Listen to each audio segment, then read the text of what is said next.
te creas que me pregunta mucho, en casa yo le pregunto qué torneo va a jugar y él me dice, pues voy a jugar aquí. Y digo, pues muy bien, mucha suerte. Y poco más, ¿sabes? You mentioned the fans there. How much during the game, obviously you're so locked in and focused in the game, how much do you notice outside of the games with the fans cheering you on? Do you really take notice to it and does it help you? Tiene casi 37 años, Djokovic tiene 37 años. ¿Te ves a ti mismo jugando a esta edad? Ojalá poder aguantar como ellos, poder seguir dando. Court Vision Plus. The 10 words that shook tennis, Alcaraz, Eala, and the tearful tribute no one saw coming. Confetti was still falling inside Rod Laver Arena, glittering like crushed diamonds under the Melbourne stadium lights. The roars of 15,000 fans were absolutely deafening, bouncing off every wall, rattling every seat, shaking the very ground beneath people's feet. But when the cameras finally panned away from the newly crowned king of the tennis world, they caught a moment that stopped everyone dead in their tracks. They caught her in tears. It wasn't her trophy. She wasn't the one standing on the podium. She hadn't just defeated the greatest tennis player of all time on the sport's most punishing stage. But the moment felt just as personal, just as raw, just as profoundly earth-shattering as if she had been the one clutching that golden trophy herself. After Carlos Alcaraz's monumental 2026 Australian Open triumph, 20-year-old Filipina tennis sensation Alexandra Eala delivered an emotional tribute that completely shifted the spotlight, turning a night of historic Spanish victory into a profoundly raw, completely unexpected display of human connection that none of us were remotely prepared for. Speaking with raw pride and admiration that absolutely poured out of her, Eala praised not just his brilliance on the court, but the crushing, invisible resilience behind every single backhand, every tournament, every comeback. She spoke of the unseen grind, the quiet, terrifying doubts that haunt every prodigy in the dead of night, and the relentless, almost insane belief required to conquer the sport's greatest titans. And then, Carlos Alcaraz responded. 10 soft, measured words. No theatrics. No grandstanding. No PR-coached speech. Just 10 words that instantly became the quote of the year, the battle cry of a generation, and the viral moment that left the entire tennis world buzzing long after the stadium lights finally dimmed. Welcome back to Court Vision Plus, your absolute #1 source for the pulse, the passion, and the untold, unfiltered drama of the tennis world. Grab your favorite snack, settle in deep, and turn up the volume, because what happened between Carlos Alcaraz and Alex Eala in the glorious, chaotic aftermath of the 2026 Australian Open is a story of blood, sweat, tears, and a bond that goes so far beyond the baseline that it has become one of the most beautiful narratives this sport has ever produced. Now, to really understand the magnitude of this viral, history-making moment, we absolutely have to set the stage properly and look at the sheer, unadulterated madness of what Carlos Alcaraz had just accomplished. Picture the scene. It is Sunday, February 1st, 2026. The atmosphere inside Rod Laver Arena in Melbourne is absolutely electric, so thick with tension you could cut it with a racket string. Carlos Alcaraz, at just 22 years old, is staring down the undisputed final boss of professional tennis, the legendary, the indomitable, the one and only Novak Djokovic. Now let's be very clear about how massive this moment truly is. Novak is 38 years old on this night, but playing like a man who has made a personal deal with the devil, chasing a mind-boggling, record-extending 25th Grand Slam title. The narrative surrounding this match is absolutely crushing in its weight. Alcaraz isn't just playing for a trophy or a paycheck or a ranking point. He is playing for immortality. If he wins this match, he becomes the youngest man in the entire history of professional tennis to complete the career Grand Slam, securing major titles on all 3 major surfaces, hard court, clay, and grass, before most of his peers have even begun to understand what it takes just to qualify for a slam, let alone win one. The match itself plays out like an absolute bloodbath of baseline rallies, tactical chess moves, and jaw-dropping athleticism. Djokovic comes roaring out of the gates in the opening set, trying to drown the young Spaniard in the deep, freezing waters of experience and pressure, snatching the first set 6-2. For a moment, the stadium holds its breath. Is this going to be another case of the old guard reminding the new kids how this is done? Is Djokovic's legendary mental fortitude going to once again crush another prodigy's dream before it fully blossoms? But Alcaraz, with that absolutely trademark terrifying smile plastered across his face like he is playing a casual Sunday afternoon hit with his friends back in El Palmar, flips the entire script in spectacular fashion. He starts painting lines with surgical precision, unleashing those physics-defying drop shots that seem to defy every law of physics and logic, and simply exhausting the Serbian legend with an energy level that looks... History is written in the sweat-soaked blue hard court of Melbourne. Alcaraz collapses to the court like a man whose legs have finally, gratefully given out, his face buried deep in his hands. The crowd completely loses its collective mind, a wall of sound so overwhelming it physically vibrates in your chest. The commentators are screaming. The Norman Brooks Challenge Cup is his. He has done it. The kid from El Palmar, Spain, has conquered the entire world, and tennis history will never, ever be the same again. But while the world was busy throwing the biggest tennis party since Federer's retirement, a quieter, much more emotionally charged storm was brewing just off the court. Enter Alexandra Eala. If you haven't been paying extremely close attention to the WTA Tour lately, let me catch you up with the speed of one of Carlos's forehands, because Alex Eala is not simply a rising star. She is a full-blown cultural phenomenon, a once-in-a-generation talent, and the embodiment of a nation's dream manifested in a 20-year-old girl with a racket and an iron will.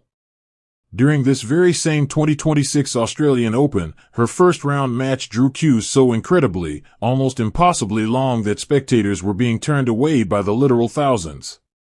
People camping overnight. People waiting in the blazing Melbourne summer heat for hours just to catch a glimpse of the Filipina prodigy in action. The Australian Open's own official statistics revealed that her press conferences were pulling in over 60,000 views, completely and utterly eclipsing the viewing numbers for Sinner, for Djokovic, and even for Alcaraz himself. The weight of an entire nation, 60+ million passionate Filipino fans, is draped across those slim but incredibly powerful shoulders. A pressure so immense and suffocating that it could crush a diamond down to dust. And that is precisely, beautifully, poetically where the parallel paths of Alcaraz and Eala intersect in the most extraordinary, almost cinematic way. Because you see, Alex Eala isn't just a casual fan who happened to be watching the Australian Open final from her couch. She is a proud, battle-scarred graduate of the Rafael Nadal Academy in Mallorca, Spain. She grew up breathing the exact same Spanish tennis ecosystem, the same dust, the same clay, the same relentless philosophy of hard work over talent that forged Carlos Alcaraz into the player he is today. While Carlos was grinding on the clay courts of the Juan Carlos Ferrero Academy not far away, Alex was bleeding, sweating, and crying on the legendary courts of Manacor, shaped by the same Spanish methodology that demands absolute perfection and offers zero shortcuts.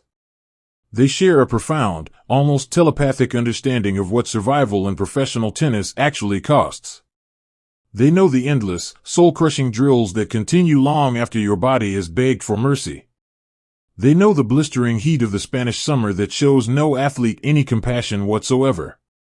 They know the physical torture of hitting thousands upon thousands of forehands until your hands are torn open and your blisters have developed blisters of their own. And perhaps most painfully of all, they both know the agonizing loneliness of leaving your family behind at a heartbreakingly young age, packing a bag, getting on a plane, and chasing a fluorescent yellow ball across the entire globe while your friends back home are living normal, carefree lives. They know what it is to be homesick at midnight in a silent hotel room in a city where nobody speaks your language. They know what it is to question everything, to wonder if the sacrifice is worth it, to sit in the dark and ask yourself if you are truly cut out for this life. So when Carlos lifted that gleaming trophy in Melbourne, completing his career Grand Slam and officially etching his name among the immortals of the sport, Alex Eala wasn't simply watching a colleague or a contemporary claim a victory. She was watching a reflection of her own grueling, beautiful, brutal sacrifices validated on the absolute biggest stage in the entire world. She was watching someone whose journey has so deeply and intimately mirrored her own reach the mountaintop that she is still climbing. And that realization hit her like a thunderbolt straight to the heart. Later that evening, catching up with the press and connecting with a digital audience of millions of passionate fans through a video that felt impossibly intimate for something viewed by so many people, The usually composed, softly spoken, carefully measured Eala completely broke down. The confetti from the trophy ceremony was still plastered to the sweat-soaked surface of the court outside. The cameras zoomed in slowly on Eala's tear-streaked face, and the whole world went completely, utterly silent. Her voice shook with an emotion so thick and genuine that you could hear it threatening to crack apart entirely with every single syllable she spoke. This wasn't a polished athlete delivering pre-approved talking points for a camera. This was a young woman laying herself entirely bare, with nothing between her truth and the world except a microphone and the courage to be completely, devastatingly honest. She didn't talk about Carlos's forehand speed metrics. She didn't mention his brilliant tactical adjustments against Novak in the second set. She didn't break down his serve statistics or his net approach percentages. Instead, she peeled back the gorgeous, shiny, glamorous curtain of professional tennis and showed the world the ugly, beautiful, breathtaking truth that lies hidden behind every single trophy, every fist pump, and every victory speech. She spoke about the shadows. With raw, completely unfiltered vulnerability that left absolutely nobody watching with dry eyes, she praised the resilience behind his smile, that seemingly effortless, carefree smile that he wears on court like the most perfect mask you've ever seen. She talked about the unseen grind that the cameras never, ever capture, the 5 a.m. wake-up calls when your entire body is screaming at you to stay in bed, the ice baths that feel like being stabbed by thousands of needles simultaneously, the days when your knees ache and your shoulder burns and your mind whispers terrible things about quitting. She spoke of the quiet doubts, the terrifying, suffocating nights alone in anonymous hotel rooms in cities you've never been to, wondering desperately whether you are ever going to be good enough. Wondering whether your talent is real or whether you are just a beautifully constructed hype train that is destined to spectacularly derail. And she praised his relentless, unshakable belief, the absolute sheer audacity required to look Novak Djokovic, the greatest champion this sport has ever produced, directly in the eye on the sport's biggest stage and declare without a single word, without a single flinch, that this is his moment now. That this is his house. That the torch is being passed whether the legend is ready or not. The clip of Eala's tribute hit every social media platform simultaneously and immediately went nuclear in every possible sense of the word. Fans from Manila to Madrid were crying openly. Former Grand Slam champions were sharing it with their own personal messages of recognition and gratitude. Tennis legends who hadn't tweeted in months suddenly broke their silence to acknowledge what they had just witnessed. It was trending globally within minutes. It became the single most honest, deeply human assessment of what it actually means to be a tennis prodigy that the sport had seen in years, possibly in a generation. It didn't just shift the narrative of the evening. It transcended the sport entirely and became a story about what it means to be human, to suffer for a dream, and to witness someone else's suffering validated by ultimate victory. And the world collectively held its breath waiting to see if Carlos Alcaraz, the man of the moment, the champion of champions, the kid who had just made history in the most spectacular fashion imaginable, would even notice.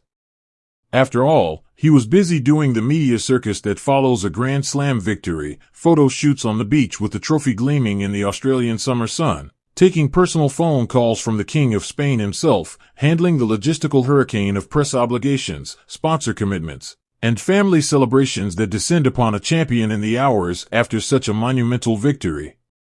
Nobody in the entire world would have blamed him for a single second if he missed one viral video during the most chaotic night of his professional career. But he didn't miss it. Less than 24 hours after his historic victory, amidst the absolute chaos and celebratory frenzy that surrounds every Grand Slam champion in the immediate aftermath, Alcaraz was shown the video clip during an intimate, relatively low-key sit-down interview. The bubbly, hyperactive, endlessly energetic Spaniard settled into his chair and watched the clip of Eala speaking through her tears.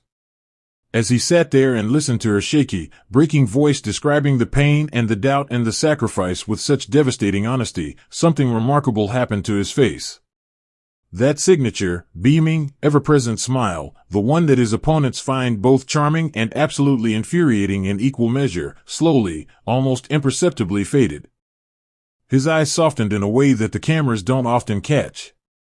The hyperactive, ever-enthusiastic 22-year-old champion suddenly looked, for just a few precious seconds, incredibly wise and incredibly old in the very best possible way, grounded by the deep, shared trauma of a profession that demands everything you have and then asks for a little more. When the clip ended, the interviewer stayed completely silent, wisely letting the heavy, charged atmosphere breathe and expand in the space between them. Alcaraz didn't launch into a long, perfectly PR-coached, carefully structured monologue. He didn't offer a generic, hollow thank you to all my fans and fellow players on the tour. He didn't reach for platitudes or safe, comfortable words. He looked directly into the camera lens with the quiet, unshakable certainty of a champion who has nothing left to prove and everything left to give, cutting through all the digital noise, all the glitter and fanfare, directly to Alex herself across whatever distance separated them in that moment. We break in the shadows to shine in the light. 10 words. Just 10 soft, measured, perfectly chosen words. No theatrics. No grandstanding. No performance.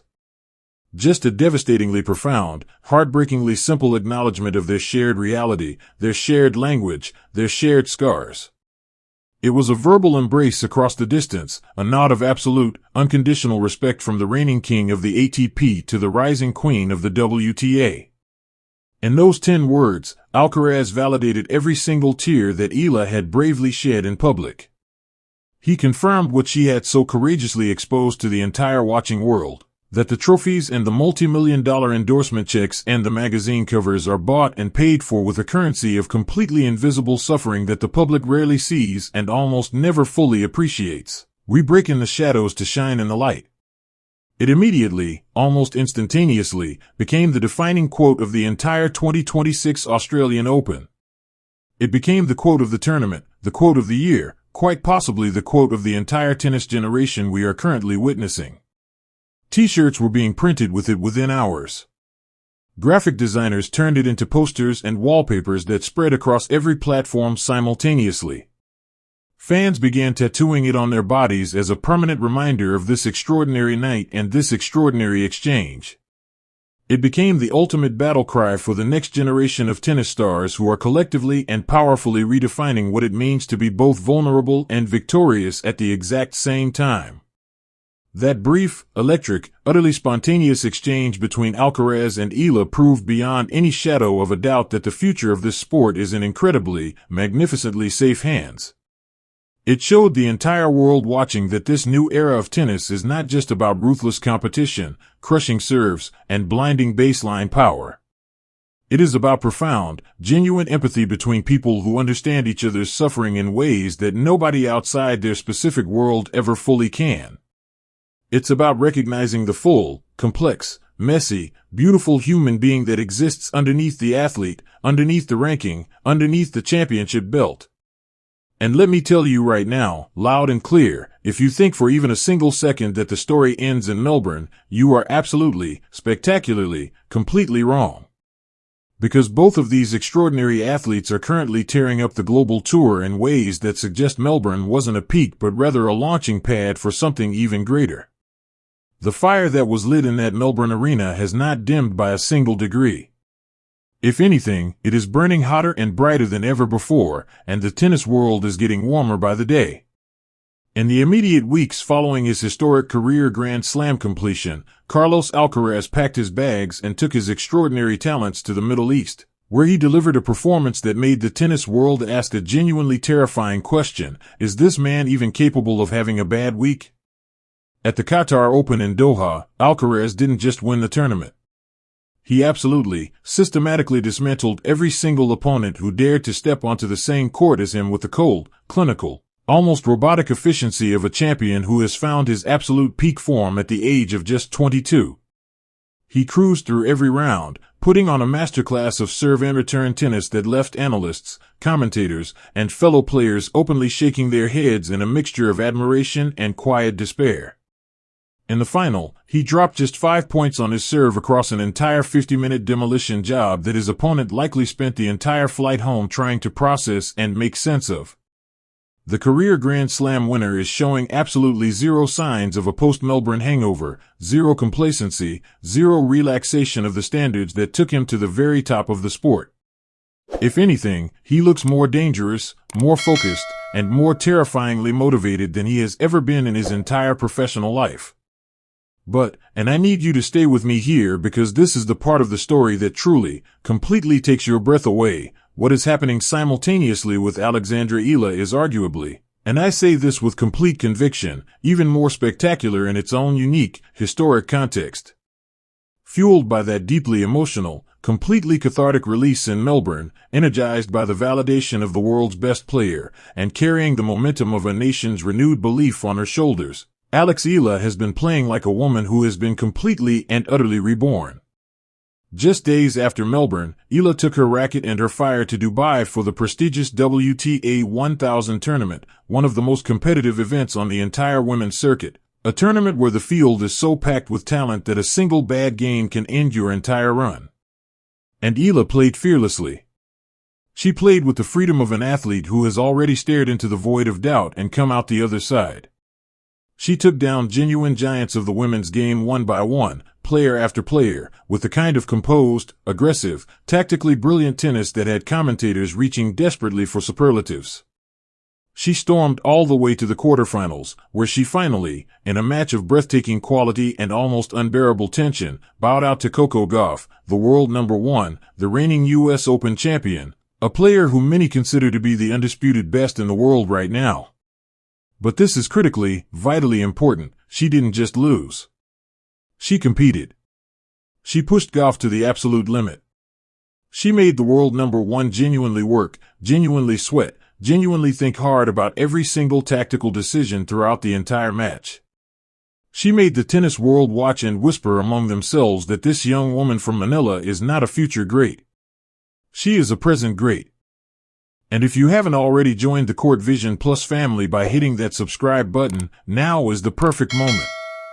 Ring that notification bell so you are always the very first person to know when we drop a new video, because trust us when we say this, the 2026 tennis season is only just getting started, and the stories that are coming are going to be absolutely extraordinary.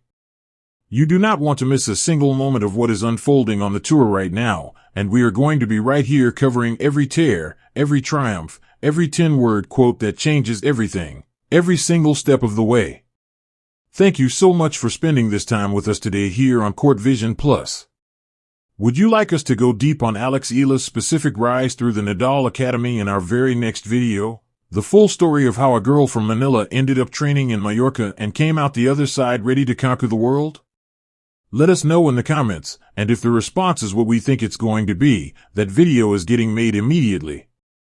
Until next time, stay passionate, stay Court Vision Plus. Court Vision Plus, where every point tells a story.